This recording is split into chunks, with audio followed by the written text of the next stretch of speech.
ذكر وموعظة ونور فيه شفاء للصدور وشفيعنا يوم النشور صلی ونسلم علی رسول 8واں سپارہ شروع ہوتا ہے۔ اللہ تعالیٰ ارشاد فرماتے ہیں کہ یہ کفار جو ہے مطالبہ کرتے ہیں کہ ہمیں اپنے من چاہے معجزات دکھائے جائیں۔ دیکھیے اللہ تعالیٰ کی سنت یہ ہے کہ جب بھی اللہ تعالیٰ کسی نبی کو جو ہے مبعوث فرماتے ہیں لوگوں کی ہدایت کے لیے، تو اس کو کوئی معجزہ بھی دیتے ہیں تاکہ وہ ان کی نبوت پر دلیل ہو جائے اور لوگ جو ہے ان کو اللہ کا پیغمبر تسلیم کر لیں۔ حضور اکرم صلی اللہ علیہ وسلم کو اللہ تعالیٰ نے کئی معجزے عطا فرمائے، اور سب سے بڑا معجزہ خود قرآن کریم۔ لیکن پھر بھی جو ہے ہٹ درم اور عناد پرست لوگ جو ہے نئے نئے معجزات کا مطالبہ کر دیتے ہیں۔ تو قرآن تسلی دے رہا ہے کہ ان کا جو نئے منچائے معجزات کا جو مطالبہ کرنا ہے وہ کسی غلط فہمی کی بنا پر نہیں، وہ حق کو طلب کرنے کے لیے نہیں، بلکہ یہ عناد ہے ان کے اندر، یہ ان کے اندر ہٹ درمی ہے۔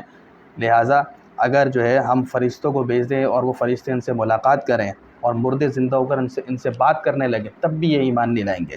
اس لیے تسلی دے دی کہ یہ آپ جو ہے وہ ان کے پیچھے نہ پڑیں، بلکہ یہ جو ہے جو آپ کو قرآن معجزہ دیا گیا ہے وہی جو ہے آپ کی نبوت پر جو ہے دلیل ہے۔ آگے قرآن کریم کی جو ہے کچھ صفات کا تذکرہ فرمایا ہے۔ وَهُوَ الَّذِي أَنزَلَ إِلَيْكُمُ الْكِتَابَ مُفَصَّلًا، اللہ تعالیٰ نے آپ کو جو ایک عظیم کتاب قرآن کریم کی شکل میں عطا فرمائی۔ یہ قرآن جو ہے ایک عظیم معجزہ ہے اور اس کے اندر خود کئی معجزے ہیں۔ اس کے پہلی بات کہی کہ مفصلہ، کہ قرآن کریم کے اندر جو اللہ پاک نے مضامین بیان کیے وہ کھول کھول کے بیان کیے۔ توحید ہے، رسالت ہے، آخرت ہے، حلال حرام کے احکام ہیں، وہ جو ہے بالکل واضح کر کے قرآن نے اس کو بیان کر دیا، اور فرمایا وَتَمَّتْ كَلِمَةُ رَبِّكَ صِدْقًا وَعَدْلًا۔ قرآن کریم کی دو صفات کا تذکرہ فرمایا، صدق، کہ اس کی مضامین کے اندر سچائی ہے۔ اللہ تعالیٰ نے ایمان والوں سے جو وعدے کی ہیں وہ بالکل سچائی پر مبنی ہیں اور حق پر مبنی ہیں، اور جو کفار کے لیے اور نافرمانوں کے لیے جو وعد اور وعید ہیں وہ بھی جو ہے بالکل سچائی پر مبنی اور ہو کر رہیں گے۔ اور آگے فرمایا وعدلا، اس کے جتنے احکام ہیں وہ عدل پر مبنی ہیں، یعنی اللہ تعالیٰ جو ہے وہ جو ہے ظلم کرنے والے نہیں ہیں، بلکہ جتنے احکام کو اللہ پاک نے ہمیں مکلف بنایا ہے وہ سب ہماری طاقت اور حیثیت کے بقدر ہیں، طاقت اور حیثیت سے بڑھ کر نہیں ہیں۔ آگے اللہ پاک نے جو ہے فرمایا کہ فَمَن يُرِدِ اللَّهُ أَن يَهْدِيَهُ يَشْرَحْ صَدْرَهُ لِلْإِسْلَامِ، اللہ پاک جس کو ہدایت دینا چاہتے ہیں تو اس کا سینہ اسلام کے لیے کھول دیتے ہیں، اور جس کو گمراہ کرنا چاہتے ہیں تو اس کا سینہ تنگ کر دیتے ہیں۔ جس کو اللہ ہدایت دیتے ہیں سینہ اسلام کے لیے کھول دیتے ہیں۔ اس کی نشانی حدیث میں یہ ارشاد فرمائی کہ اس کی زندگی دیکھ لو کہ وہ دنیا سے بے رغبت ہوگا، آخرت کی طرف رغبت کرنے والا ہوگا، اور موت سے پہلے موت کی تیاری میں جو ہے وہ لگا ہوا ہوگا۔ آگے جو ہے مشرکین کی بعض رسوم پر رد ہے کہ یہ اپنے جانوروں میں اور کھیتی کے اندر جو ہے وہ آدھا حصہ اللہ کے لیے رکھتے ہیں اور آدھا اپنے بتوں کے لیے رکھتے ہیں، حالانکہ اللہ تعالیٰ فرماتے ہیں کہ اللہ جو ہے زمین، یہ ساری جو کھیتی ہیں خود اللہ پاک زمین سے نکالتا ہے، اس کا کوئی شریک نہیں، تو پھر جو ہے اس میں تقسیم کس بات کی۔ اور اس میں جو ہے ایک ہمارے جو ہے مومنین کے لیے ایک سبق ہے۔ جیسے ہم نے بعض وقت جو ہے وہ نمازوں کے لیے خاص کر لیتے ہیں، بعض تلاوت کے لیے خاص کیا ہوا ہے، ہم نے بعض تجارت کے لیے خاص کیا ہوا ہے، بعض گھر والوں کے لیے، دوست احباب کے لیے خاص کیا ہوا ہے۔ لیکن دیکھیں جب بھی ہمیں کوئی کام پڑتا ہے تو اللہ معاف کرے، ہم جو اللہ تعالیٰ کا وقت مخصوص ہے ہم اس میں کمی کر دیتے ہیں اور اس میں کوئی حرج محسوس نہیں کرتے۔ حالانکہ چاہیے کہ اللہ پاک جب ہمارے خالق اور مالک ہیں، ہمارے سب سے بڑے محسن ہیں، تو ان کے حق کے اندر کمی نہ ہو۔ آگے اللہ پاک اپنی قدرت کا اظہار فرماتے ہیں، وَهُوَ الَّذِي أَنشَأَ جَنَّاتٍ مَّعْرُوشَاتٍ، وہی ذات ہے جس نے جو ہے طرح طرح کے باغات پیدا کیے، اور درخت دو قسم کے معروشات، ایک بیلدار درخت ہیں جو ہے کھڑے ہونے میں کسی کے محتاج ہوتے ہیں، اور وغیرہ معروشات، ایک وہ درخت ہے جو بغیر کسی سہارے کے کھڑے ہوتے ہیں، جیسے کہ آم، کھجور وغیرہ کے درخت ہیں، اور کھجور کے درخت اللہ نے پیدا کیے ہیں، کھیتیاں پیدا کی ہیں، ان کے رنگ مختلف ہیں، ذائقے مختلف ہیں۔ زیتون اور انار کا تذکرہ فرمایا، متشابہم وغیرہ متشابہ، بعض پھل ایسے ہیں جیسے اناروں میں دیکھ لیں، سیب میں دیکھ لیں، بعض ایک دوسرے سے ملتے جلتے ہیں اور بعض جو ایک دوسرے سے مختلف ہیں، تو یہ اللہ پاک کی قدرت ہے۔ اور آگے اللہ فرماتے جب یہ ساری چیزیں اللہ کی پیدا کردہ ہیں تو لہٰذا جب بھی فصل اگے تو اس میں اللہ کا حق دے دو، جس کو عشر کہتے ہیں، کہ اگر فصل جو ہے وہ بارش کے پانی سے سیراب ہوئی ہے تو 10%، 10واں حصہ، جیسے 100 کلو فصل ہے تو 10 کلو جو ہے وہ غریبوں کو دینا ہوگا۔ اور اگر ٹیوب ویل وغیرہ کے پانی سے جو ہے اس کو سیراب کیا، اس کا خرچہ آیا ہے تو پھر 5% یعنی کہ 100 کلو کے اندر 5 کلو جو ہے وہ جو ہے غریبوں کو دینا ہوگا۔ آگے سورہ انعام کے اندر جو ایک رکوع آیا ہے وہ بڑا اہم رکوع ہے، جس میں 10 احکام کا ذکر ہے اگلے رکوع کے اندر۔ اور حضرت عبداللہ بن مسعود رضی اللہ تعالیٰ عنہ فرماتے ہیں جو شخص یہ چاہتا ہے کہ رسول اللہ صلی اللہ علیہ وسلم کا وصیت نامہ دیکھے تو وہ یہ رکوع دیکھ لے۔ اس میں اللہ تعالیٰ نے فرمایا کہ سب سے پہلے یہ حکم دیا کہ لوگوں اپنے رب اللہ کے ساتھ کسی کو شریک مت ٹھہراؤ۔ دیکھیں ایک تو شرک فی ذات ہوتا ہے کہ خدا، جیسے کہ بعض لوگوں کا یہ عقیدہ تھا کہ اللہ تعالیٰ جو ہے وہ خیر کے خالق ہیں لیکن شر کا خالق کوئی اور ہے، تو یہ ذات میں شرک ہے۔ اور عام مشرکین مکہ جو شرک کرتے تھے وہ شرک فی صفات تھا، اور کہ اللہ کو کوئی پارٹنر ہو، یہ اس قسم کے بھی مشرک تھے۔ اور بعض مشرک جو ہے وہ صفات میں شرک کرتے تھے۔ جیسے صفات میں شرک کیا ہے، اس پہ بعض مسلمان بھی اللہ معاف کرے وہ انجانے میں مبتلا ہو جاتے ہیں کہ دیکھیں جو صفت جس درجے میں اللہ کے لیے مانتے ہیں اسی درجے میں اگر آپ نے مخلوق کے لیے مان لی تو یہ شرک ہو جائے گا۔ مثال کے طور پر اللہ پاک جو ہے وہ علم رکھنے والے ہیں اور بندوں کو بھی علم ہے، بندے بھی عالم ہیں، لیکن مخلوق کا جو علم ہے وہ محدود ہے اور ہر چیز ان کے علم میں نہیں ہے، لیکن اللہ تعالیٰ جو ہے وہ ذرے ذرے کا علم رکھنے والے ہیں۔ کون انسان جو ہے وہ اجالے میں کیا کر رہا ہے، اندھیرے میں کیا کر رہا ہے، اللہ تعالیٰ کو سب علم ہے۔ اب اگر آپ نے یہ عقیدہ کہ جو ہے فلاں نبی یا فلاں بزرگ جو ہے وہ ہر چیز کو جاننے والے ہیں تو یہی شرک ہو جائے گا۔ اللہ تعالیٰ اس سے ہماری حفاظت فرمائے کہ وبالوالدین احسانہ، دوسرا جو حکم دیا فرمایا والدین کے ساتھ حسن سلوک کرو۔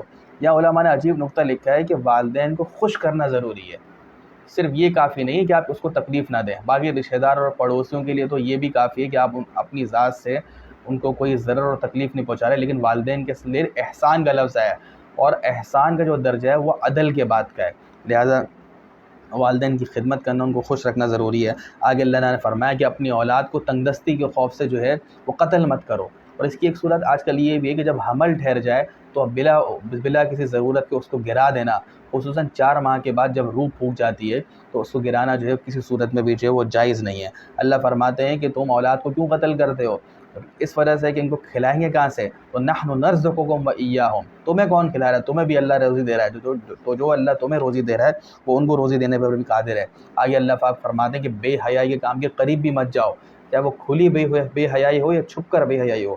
چھپ کر بے حیائی کی آج جو صورت ہے وہ یہ ہے کہ موبائل کے اوپر جو ہے تنہائی کے اندر غلط چیزیں دیکھنا، یہ چھپ کر بے حیائی کا کام ہے۔ اور کھلم کھلا بے حیائی کے اندر جو ہے مرد اور عورت کا آزادانہ اختلاط، یہ جو کو ایجوکیشن سسٹم ہے یہ ہماری قوم کو تباہ کر رہا ہے، یہ ہمارے کلچر کو تباہ کر رہا ہے۔ اسی طریقے سے شادیوں کے اندر مکس گیدرنگ، آج لوگ کہتے ہیں کہ یار دل صاف ہونا چاہیے، اصل تو دل کا پردہ ہے۔ دیکھیں اللہ تعالیٰ نے جو ہے مرد اور عورت کو جو پیدا کیا ہے تو دونوں میں ایک دوسرے کے لیے کشش رکھی ہے۔ خود قرآن کہتا ہے زُيِّنَ لِلنَّاسِ حُبُّ الشَّهَوَاتِ مِنَ النِّسَاءِ، کہ جو مرغوب چیزیں ہم نے تمہارے لیے پیدا کی ہیں ان میں سب سے زیادہ رغبت دلانے والی چیز یہ عورت ہے۔ جب مرد اور عورت کا آزادانہ اختلاط ہوگا تو پھر بے حیائی پھیلے گی اور آخرکار جو ہے اس کا انجام جو ہے وہ زنا اور بدکاری کی صورت میں نکلے گا۔ تو اللہ تعالیٰ ہماری اس ماحول سے حفاظت فرمائے، اپنی اولاد کی جو ہے وہ صحیح تربیت کریں۔ بڑی بڑی بچیاں ہو جاتی ہیں، ان کے بازو کھلے ہوئے ہیں، سر پہ دوپٹہ نہیں ہے، یہ سب چیزیں ہمیں بے حیائی کی طرف لے کے جانے والی ہیں۔ آگے ایک حکم دیا کہ جس انسان کو اللہ نے اس کا احترام رکھا ہے اس کو قتل کرنا ناجائز ہے۔ صرف انسانی جان کا قتل کرنا 3 صورتوں میں جائز ہے، اس کی حدیث میں وضاحت آئی۔ خدا نخواستہ کوئی مسلمان وہ مرتد ہو جائے، اپنے دین سے پھر جائے تو حکم یہ ہے کہ 3 دن تک اس کو سمجھایا جائے گا، اس کے شکوک و شبہات کو دور کیا جائے گا، پھر بھی اگر نہ مانے تو قتل کا حکم ہے۔ دوسرا یہ کہ اگر کسی نے کسی کو قتل کیا تو اس قاتل کو قتل کیا جائے گا قصاصاً۔ اور تیسرا یہ کہ شادی شدہ آدمی اگر زنا کا ارتکاب کر رہا ہے اور ثابت ہو جائے تو اس صورت میں جو ہے اس کو جو ہے سنسار کیا جاتا ہے۔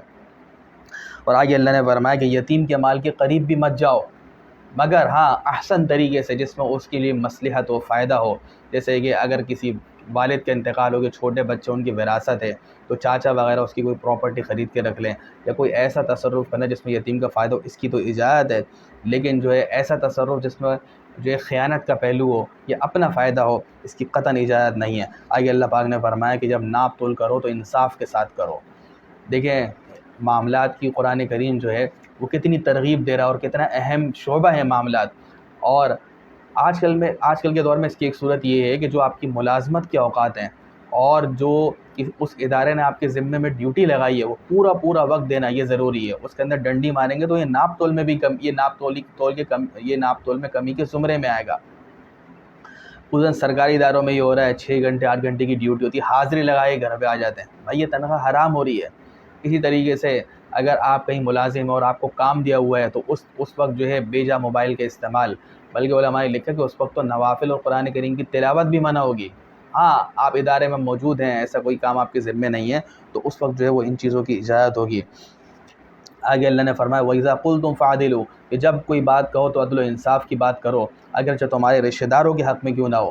وَبِعَهْدِ اللَّهِ أَوْفُوا, اور نواں حکم یہ دیا کہ اللہ سے کیے ہوئے وعدوں کو, عہد کو پورا کرو. کہ اللہ سے کیا ہوا عہد یہی ہے کہ ہم جو ہے اس کی توحید کا اقرار کریں گے اور اس کی اطاعت کریں گے اور اس کے احکامات کو تمام مخلوق کے احکام کے اوپر جو ہے ترجیح دیں گے. آئے قرآن کہتا ہے وَأَنَّ هَذَا صِرَاطِ مُسْتَقِيمًا, یہ جو اللہ نے احکام بیان کیے قرآن کریم کہ یہی سیدھا راستہ, اسی کی پیروی کرو. اس سے پتہ چلا کہ اصل یہ ہے کہ ہم علماء سے پوچھ کر اللہ اور اس کے رسول کی چاہت اور اس کی منشا کو تلاش کریں اور اس پر عمل کریں. آج کل لوگ جو ہے وہ مسئلہ پوچھنے آتے ہیں اور یہ چاہتے ہیں کہ ہم جو چاہتے ہیں ویسا مسئلہ بتا دیا جائے. تو اس کا مطلب تو یہ کہ آپ اپنی خواہشات کے پیچھے چل رہے ہیں, آپ اپنے مفادات کے جو ہے وہ پیچھے چل رہے ہیں. حالانکہ قرآن و سنت یہ ذہن بنا رہا ہے اللہ اور اس کے رسول کی منشا تلاش کرنی چاہیے. اصل یہ ہے. آیا قرآن نے کہا کہ دیکھو نیکیاں کرو, من جاء بالحسنۃ فلہ عشر امثالہا, جو قیامت کے دن ایک نیکی لے کر آئے گا تو اس کو 10 گنا اجر دیا جائے گا. لیکن اللہ نے یہاں شرط لگائی کہ نیکی کر کے بچا کے لے کر آنا ہے. اصل نیکی کر کے ریاکاری کے ذریعے سے اس کو ضائع کر دینا یا غیبت کر کے ضائع کر دینا, تو ایسی نیکی پھر نیکی پر پھر اجر نہیں ہے, بلکہ اس کو بچا کر اللہ تعالیٰ کی بارگاہ میں لے کر آئیں گے تو پھر 10 گنا اجر ملے گا. آگے حضور اکرم صلی اللہ علیہ وسلم سے کہلوایا گیا کہ آپ فرما دیجئے کہ میری نماز, میری عبادات, میرا جینا اور مرنا صرف ایک اللہ کے لیے ہے جو تمام جہانوں کا پالنے والا ہے. اللہ تعالیٰ کا تقاضا مخلوق سے یہی ہے کہ جب ہم نے تمہیں پیدا کیا, تمام صلاحیتیں ہم نے دی, تو ہمارے احکام کو سب سے اوپر رکھا جائے. آگے سورہ اعراف شروع ہوتی ہے. اعراف جو ہے بلندی کو کہتے ہیں, کہ ایک کوئی دیوار ہو اور اس کے اوپر کے جو حصہ ہے اس کو اعراف کہتے ہیں.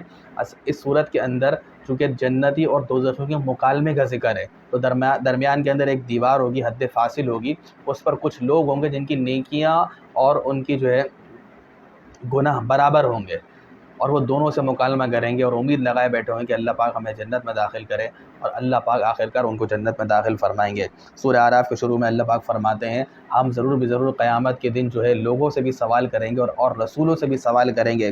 فَلَنَقُصَّنَّ عَلَيْهِمْ بِعِلْمٍ, اور ہم اپنے علم کی بنیاد پر ہر چیز کو جو ہے واضح کر دیں گے. ویسے کرامن کاتبین فرشتے بھی لکھ رہے ہیں اور اللہ کے علم میں بھی سارا ریکارڈ موجود ہے.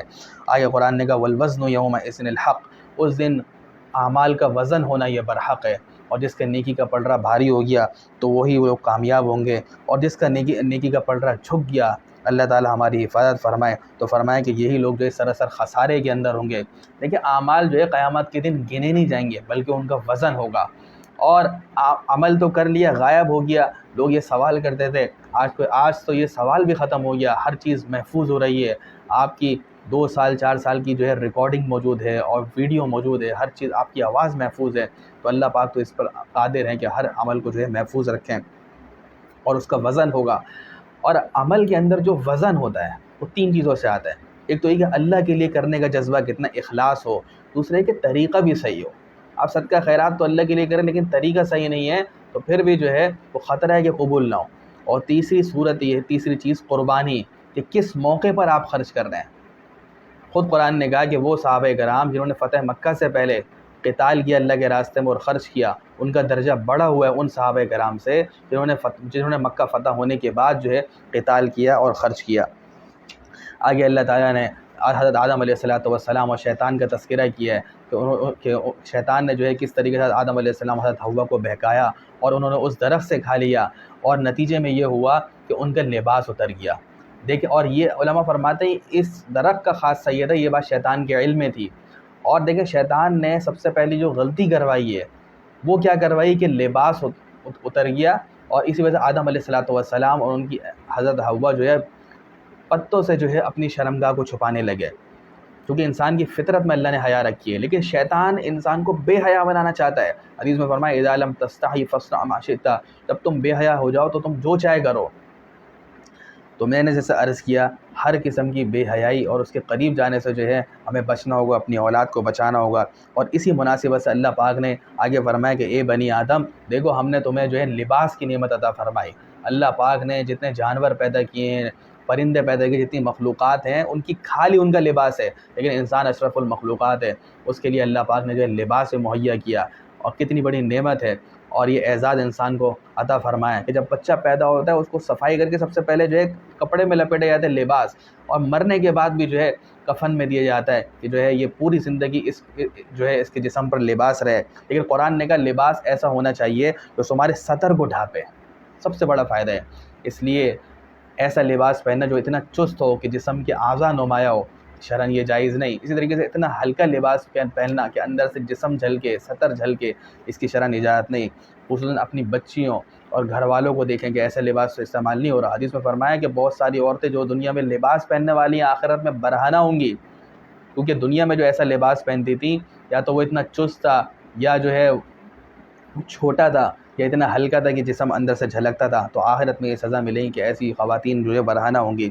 آگے فرمایا کہ وریشہ دوسری لباس یہ ہے کہ وہ زینت کے لیے انسان اس میں خوبصورت لگتا ہے، لیکن قرآن نے کہا کہ دیکھو وَلِبَاسُ التَّقْوَىٰ ذَٰلِکَ خَیْرٌ، ایک تو ظاہری لباس تو پہنتے ہو، لیکن تقوی کا لباس، خوف خدا کا لباس وہ کئی گنا بہتر ہے، وہ تمہارے حق میں بہتر ہے۔ ابن عباس رضی اللہ عنہ فرماتے ہیں تقوی کے لباس سے مراد یہ ہے کہ دل میں خوف خدا ہو اور جسم سے اعمال صالحہ جھلکیں۔ تو جس طرح لباس جو ہے وہ انسان کے جسم کو چھپاتا ہے، تو تقوی اور اعمال صالحہ انسان کے عیوب کو چھپا لیتے ہیں۔ آگے اللہ نے فرمایا کہ دیکھو یہ لباس جو ہے اور عجیب بات علماء نے لکھی کہ ایمان لانے کے بعد سب سے پہلا جو فریضہ انسان پر متوجہ ہوتا ہے وہ ستر پوشی کہ ستر چھپاؤ، اور خاص نماز کے وقت حکم ہے کہ اپنے زیب و زینت کا سامان ساتھ لے لو، یعنی کہ اچھا لباس پہن کر آؤ۔ حضرت حسن بصری رحمۃ اللہ علیہ جو بڑے تابعی ہیں، وہ اور بہت سے بزرگوں کے بارے میں آتا ہے کہ نماز کے وقت اچھا لباس پہن کر مسجد میں جاتے، اور کم سے کم ایسا لباس پہننا ضروری ہے جس کو پہن کر آپ عام مجلس میں جا سکیں، اور اگر عام مجلس میں نہیں جا سکتے ایسا لباس پہن کے مسجد میں آئیں گے تو علماء نے فرمایا کہ یہ مکروہ و ناپسندیدہ ہے۔ لوگ فجر کی نماز میں ٹراؤزر ٹی شرٹ میں آ جاتے ہیں، حالانکہ ٹراؤزر ٹی شرٹ پہن کے آپ اپنے کسی رشتہ دار کے گھر تو نہیں جا سکتے، تو لہٰذا ہمیں نماز میں جو ہے اچھے لباس پہن کر آنا چاہیے۔ آگے اللہ تعالیٰ نے جو ہے جنتی اور دوزخیوں کا مکالمہ ذکر کیا ہے، اور وَنَادَى أَصْحَابُ الْجَنَّةِ أَصْحَابَ النَّارِ، جنتی اور دوزخیوں کا مکالمہ ہوگا۔ اس کی حقیقت تو کل قیامت کے دن پتہ چلے گی کہ کیسے آپس میں بات چیت ہوگی۔ اللہ تعالیٰ ہمیں اپنے فضل و کرم سے جنتیوں میں سے شامل کرو اور دوزخیوں میں سے شامل نہ کرے، دوزخ سے پناہ عطا فرمائے، ہماری حفاظت فرمائے۔ تو جنتی جہنمیوں کو پکاریں گے کہ دیکھو ہم نے تو اپنے رب، ہمارے رب نے جو ہم سے وعدہ کیا تھا وہ تو ہم نے سچا پال لیا، کہ اللہ نے وعدہ یہی کیا تھا کہ میرے بندو کہ مجھے راضی کرو گے، اعمال صالحہ کرو گے، جو جنت میں داخل کروں گا، وہ وعدہ اللہ نے سچ کر دکھایا۔ اور بتاؤ اللہ نے جو تم سے وعدہ کیا تھا وہ سچا ہوا ہے نہیں، کیونکہ کفر، شرک اور بدعمالیوں کی سزا جہنم ہے، تو وہ کہیں گے قالوا نعم، بالکل سچا کر دکھایا۔ اور پھر جہنمی جو ہے جنتیوں سے کہیں گے کہ ان افیضوا علینا من الماء، کہ تھوڑا سا پانی ہم پر بھی ڈال دو۔ گرمی کی جب تپش جہنم کی محسوس ہوگی تو پانی طلب کریں گے، یا اللہ کی یا جو نعمت اللہ نے تمہیں عطا فرمائی اس میں سے ہمیں کچھ دے دو۔ جنتی کہیں گے ان اللہ حرمہما علی الکافرین، اللہ پاک نے جو ہے ان دونوں چیزوں کو، پانی کو اور جنت کی نعمتوں کو، کفار پر حرام قرار دے دیا ہے۔ آگے جو ہے سورہ اس سپارے کے آخر کے اندر اللہ تعالیٰ نے جو ہے 5 انبیاء کرام کا تذکرہ فرمایا، حضرت نوح علیہ السلام، حضرت ہود، حضرت صالح، حضرت لوط اور حضرت شعیب علیہ السلام۔ اور مشترک بات یہ ہے کہ ان 5 نے جو ہے اپنی قوم کو بنیادی طور پر توحید کی دعوت دی۔ یا قوم اعبدوا اللہ ما لکم من الہ غیرہ، اے لوگو اللہ کی عبادت کرو جس کے سوا کوئی معبود نہیں۔ اور ایک طبقے نے ان کا انکار کیا، اس سے حضور اکرم صلی اللہ علیہ وسلم کو تسلی ہے، ایمان والوں کو تسلی ہے کہ دیکھو جب بھی تم دین کا کام کرو گے، دین کی تبلیغ کرو گے، تو ایک طبقہ جو ہے تمہارے خلاف رہے گا، تمہیں تکلیفیں دے گا، تان و تشنی کا شکار بنائے گا، لیکن کامیاب وہ ہے کہ جو اپنے کام میں لگا رہے اور ان تکلیفوں پر صبر کرے اور اللہ تعالیٰ سے جو ہے مدد طلب کرتے رہے، اللہ کی توفیق طلب کرتے رہے۔ ان قوموں نے جو ہے تو ایک طبقے نے جو ہے اب انبیاء کرام کو جھٹلایا، تو نتیجے میں کیا ہوا کہ اللہ تعالیٰ نے دنیا میں بھی ان کی پکڑ کی اور آخرت میں بھی جو ہے یہ خسارے والے ہوں گے۔ اللہ تعالیٰ نے یہ سارے قصے جو ہے جناب رسول اللہ صلی اللہ علیہ وسلم کی زبان پر جاری کیے، تو یہ آپ کے حق اور سچ نبی ہونے کی دلیل ہے کہ آپ امی ہیں، آپ نے کسی سے علم حاصل نہیں کیا، اس کے باوجود جو ہے آپ کی زبان مبارک سے جو ہے سینکڑوں سال پہلے کے یہ قصے جاری ہو جانا، یہ آپ کے نبی ہونے کی دلیل ہے۔ اللہ تعالیٰ ان باتوں کو سمجھنے، اس پر عمل کی توفیق عطا فرمائے۔ وآخر دعوانا ان الحمد للہ رب العالمین۔